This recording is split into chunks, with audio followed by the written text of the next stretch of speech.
My girlfriend says every woman wants me, every friend manipulates me, so I bet my entire life around my girlfriend's insecurities, cut friends, hid conversations, rebuilt myself, and when I missed one night, she said I proved I don't love her. I've been with my girlfriend for 3.5 years now, and looking back, it feels like our relationship has been this long chain of landmines we kept stepping on without meaning to. Some blew up small, some nearly took the whole thing down. And even when we patched things up, the cracks never really disappeared, they just changed shape. About 4 months into our relationship, everything still felt new, exciting, solid. That was when my girlfriend first warned me about a mutual female friend from college. She said she didn't trust her, didn't like her intentions, and felt something was off. At the time, I thought she was just being insecure, maybe a little jealous. I brushed it off.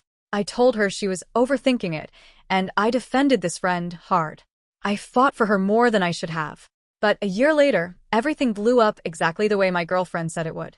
I found out that girl did have feelings for me. Worse, she wanted to sleep with me. And even though I never crossed a physical line with her, emotionally, I was more invested than I had any right to be. My girlfriend called it emotional cheating, and honestly, she wasn't wrong. We survived that. Barely, but we did. Then came the next issue, my friend group. These were mutual friends from the same college circle, and even after everything, they stayed close with that girl. They hung out with her, invited her to things, and honestly didn't see why it bothered my girlfriend. I felt torn in half. We fought. A lot. And no matter how I tried to explain it, nothing made it better, because in her mind, any association with them meant association with her. I didn't want to lose my friends, but I didn't want to lose my relationship either. Eventually, after enough screaming matches and nights spent going in circles, I cut the entire group out of my life. Deleted chats. Left groups. Stopped answering calls. But even after doing that, it didn't come without resentment, and we both felt it. She told me I shouldn't be an easy guy, that I shouldn't be the person girls can lean on emotionally, that I shouldn't be the guy who listens to their problems, comforts them, or gives them support. She said it sends the wrong signals. Then came the family problems, the big one. To her, I'm a mama's boy. To her, I choose my family over her every time. But the truth is complicated. My family has their own messes, their own dynamics she doesn't understand, and honestly, I don't want her in the middle of all that. My cousins, especially my cousin sisters, are close to me. I grew up with them. They're like siblings. But my girlfriend never liked them, mostly because they weren't overly friendly or responsive to her attempts to connect online. She took it personally. She thought they didn't like her. I tried to explain that my family isn't super expressive over social media, but she didn't accept that. We fought again, this time worse than ever. It escalated to the point where she said she couldn't be with a man who would always put his family first. She said she wanted to be my priority, the center of my life, the person I turned to for everything. And I just couldn't promise that. We almost broke up over it. For the first time, I actually felt something inside me closing off, like maybe this relationship wasn't meant to work if she couldn't understand that my family isn't the enemy, that loving them doesn't mean loving her less. But 2 days later, she came back apologizing. She said she didn't understand how family dynamics work where I'm from. She said she acted emotionally. She said she was wrong. And like always, we fixed it. After I moved in June, everything felt like it shifted under my feet. I was in one of the best institutes in the country, finally studying the program I'd dreamed about for years. But the distance, 1,200 kilometers, wasn't just mileage. It was pressure, tension, and expectations I didn't know how to hold all at once. She told me straight up that long distance wasn't her thing, that she would struggle with trust, that it would trigger every fear she had about me slipping back into older patterns, the ones that had already hurt us before. I promised her I'd keep her in the loop. I told her she'd always know what I was doing, where I was, who I was with. But once I got here, I changed. Not in a reckless way, but in a normal, human way. New people, new environment, new routines. I got a full makeover. Haircut, clothes, confidence. And for the first time in a long time, I felt like I fit into my own skin. And yes, I made friends. Guys, girls, whoever sat next to me in the cafeteria or wanted to talk about coursework or grab chai after class. Nothing inappropriate. Nothing secretive in intention. Except, I wasn't telling her everything. If I grabbed coffee with classmates, I didn't mention it. If I stayed late working in the lab with others, I kept it vague. Not because I wanted to hide anything, but because I knew how easily these tiny details could become landmines. I didn't want another fight. So I held back pieces of my day, moments that were harmless, but felt dangerous to share. Then came the class trip in September, a day trip to a waterfall and forest trail. Exactly the kind of thing I love. Exactly the kind of thing she hates me doing without her. I told her about it because I didn't want to lie, and the moment the words left my mouth, we were in a fight again. "There will be girls," she said. "You'll get involved with them. You always get too friendly." It felt like nothing I promised had stuck. She saw shadows everywhere, in my classmates, in my hobbies, in my personality. And I saw the same old cycle forming. I try to live my life. She fears I'm betraying her. I retreat and limit myself. We took space. Honestly, I think we both needed it. I went on the trip. I breathed fresh air, dipped my feet in the cold water, laughed with my classmates, stuck close to the guys because I didn't want to trigger another meltdown later. And I FaceTimed her from the waterfall, showing her the scenery, showing her where I was, showing her that I wasn't hiding anything. She seemed relieved. Happy, even. She told me she loved seeing me enjoy myself, that she trusted I stayed with the boys, that she was glad I was living fully. When she went through my phone during my recent trip back home, everything blew up. Every small thing I had done, things that felt harmless, things I didn't think twice about, became proof to her that I hadn't changed, that I still couldn't be trusted, that I was slipping back into the version of me she feared. And honestly, seeing her face as she scrolled, I knew instantly that I had messed up in ways I didn't fully understand before that moment. Because there it all was, the academic question I had asked her, and then later discussed with another girl in my class who shared the same research interest. Even though the conversation had been purely academic, sharing something that originated with my girlfriend without telling her, it hurt her. To her, that was secrecy, disrespect, a breach of trust. Then there was the picture. It sounds so bad when she says it. You took a picture of a girl I warned you about. And the truth is, yeah, I did. Not because I wanted to. Not because I was attracted to her. Not because anything happened. But because she was presenting something in class that I needed to remember later. It felt innocent. But to my girlfriend, it wasn't about intent. It was about pattern. And then helping another girl book a doctor's appointment. Something that, to me, was just basic empathy. She needed help navigating the system here, and I happened to know how to do it.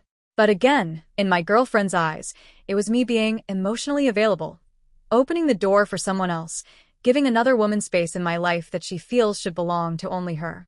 When she confronted me, she wasn't calm. She wasn't collected. She was devastated. Betrayed. She said she felt stupid for ever trusting me again.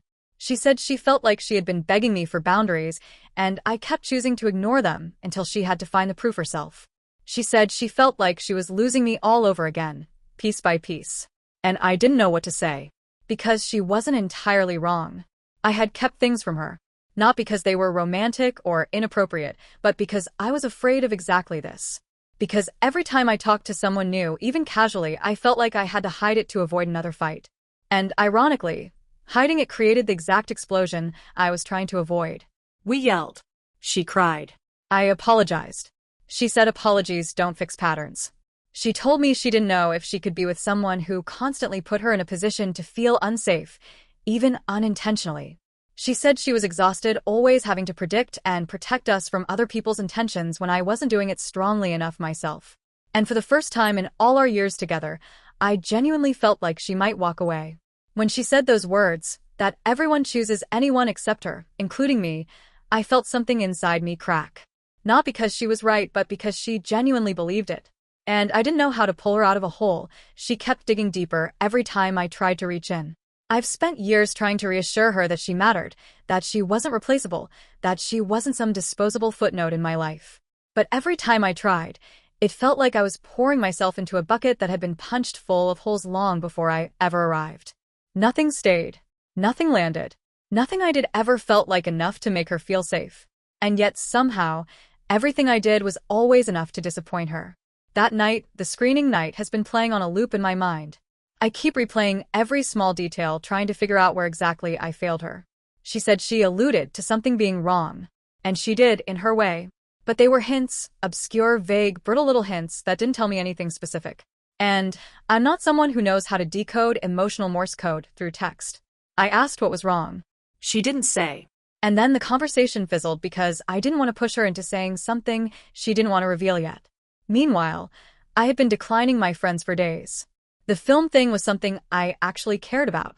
Not because of the women in the project, not because of the competition, but because I love creating things. I love watching something come together and being part of it, even in small ways. And while I'd essentially sacrifice my desire to join so I wouldn't trigger conflict, the pre-screening, felt harmless. Quick. Simple. Safe. I thought I was doing something responsible. I thought that not joining the team was the compromise. I thought helping with the edit for an hour was no big deal. But the moment she saw that tag on someone's social media, it was like everything she feared about me became real in her head. She didn't know what happened. She didn't ask. She didn't call. She didn't reach out. She just assumed the worst, and once that assumption formed, it solidified like concrete. When she told me what happened that night, her traumatic event, how she needed me, how broken she felt, I felt sick. I wasn't there for her. That is true. But she also never trusted me enough to tell me she needed me. She just expected me to magically know. Her words cut deep. Filthy. Unworthy. You'd have told me to wait while you had fun first. That one hurt the most because it directly questioned who I am at my core. And then came the part one still can't shake. How can your male friend just persuade you to do anything? Why can't you say no to him? She said it like I was a leaf blowing in whatever direction the wind pushed. Like I had no agency, no spine, no ability to choose. As if every decision I made, every action I took, was simply the result of someone else puppeteering me. She didn't see that I chose not to join the film. That I chose her over something I genuinely wanted. That I chose to avoid people, to restrict my life, to make her feel safe. She didn't want to see it. Because in her eyes, I only choose wrong. And choosing wrong means choosing anything that isn't her. And still, despite all this, a part of me feels guilty. I'm wired to fix, to explain, to soften. But another part of me is tired. Deeply, bone-deep tired. Because it's not just this one incident. It's years of walking on eggshells around her insecurities. Years of having to prove my loyalty over and over like I'm living on probation. Years of giving up friends, opportunities, experiences, spontaneity. Years of her deciding every woman is a threat, every friendship is suspicious, every kindness is a betrayal waiting to happen. I keep asking myself, is this love? Or am I just someone she uses as a shield against her own fears? Because when she spirals, it feels like I stop being a person and become a symbol, her proof that the world always chooses someone else over her. And now, I'm stuck in this terrifying middle space where I'm worried for her, guilty for hurting her, ashamed that I wasn't there, and yet, at the same time, unsure if I even want to keep being the emotional punching bag for every insecurity she has. She tells me she is alone. She tells me she must be the problem. She tells me everyone chooses others over her.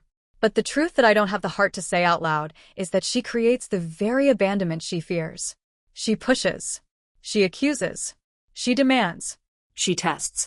She punishes. She assumes the worst every time. And eventually anyone, even someone who loves her deeply, gets tired. Right now, I'm split straight down the middle. On one half, I want to help her heal, to pull her out of this mindset that is destroying her life and ours. On the other half, I'm exhausted, suffocated, and honestly scared of what my life will look like if I stay tied to someone whose entire identity depends on my isolation and constant reassurance. I don't want to abandon her, but I also don't want to abandon myself. And I don't know which choice will hurt more, or which one is the right thing to do. All I know is that something has to change, either in her, in me, or in a relationship, because the way things are now, it's slowly destroying both of us. I feel completely stuck. I love her, but everything feels like a trap, where any mistake becomes proof I don't care. I've tried, changed, sacrificed, but it never seems to be enough.